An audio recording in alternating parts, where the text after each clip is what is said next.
Sementara itu pemirsa, hari pertama penerapan PPKM di Denpasar diikuti dengan kenaikan kasus positif COVID-19.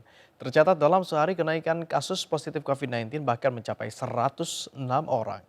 Sementara itu di lokasi berbeda, sejumlah petugas terpaksa menjaga ketat pintu masuk di Pelabuhan Padang Bayi, Karangasem, Bali. Akibat pengawasan semakin optimal menyebabkan penyeberangan tampak sepi. Hari pertama penerapan PPKM di Denpasar diikuti dengan kenaikan kasus positif COVID-19. Tercatat dalam sehari kenaikan kasus positif COVID-19 mencapai 106 orang. Ini merupakan rekor kasus tertinggi selama pandemi COVID-19 di Denpasar. Melalui PPKM diharapkan pengawasan terhadap protokol kesehatan dapat lebih diperketat dan kesadaran masyarakat meningkat. Yang penting kan harus kesadaran kita tumbuhkan secara bersama-sama untuk mentaati protokol kesehatan, karena tanpa partisipasi masyarakat tentu akan sulit kita bisa menekan atau mengendalikan kasus COVID-19, karena kita ketahui dalam 2 minggu terakhir ini dan hari ini saja ya terjadi peningkatan kasus yang sangat tinggi. Berdasarkan data secara kumulatif, kasus positif tercatat 5.309 kasus, angka kesembuhan pasien COVID-19 sebanyak 4.779 orang atau 90,02%.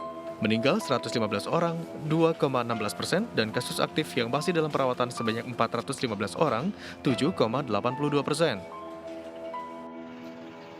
Sementara itu, meski Kabupaten Karangasem tak menerapkan PPKM, pintu masuk Bali di Pelabuhan Padang Bayi penjagaan diperketat. Tiap penumpang yang masuk dan keluar wajib menunjukkan kartu identitas diri dan surat non-reaktif rapid test antigen. Sejak diterapkan PPKM di sejumlah wilayah Bali, penyeberangan tampak sepi. Truk bermuatan logistik pun tampak hanya beberapa yang menyeberang atau masuk. Kondisi ini justru membuat petugas bisa melakukan pengawasan lebih optimal, khususnya pemeriksaan syarat masuk Bali sesuai protokol kesehatan. Jadi, keluar masuknya penumpang wajib dilengkapi dengan rapid test antigen.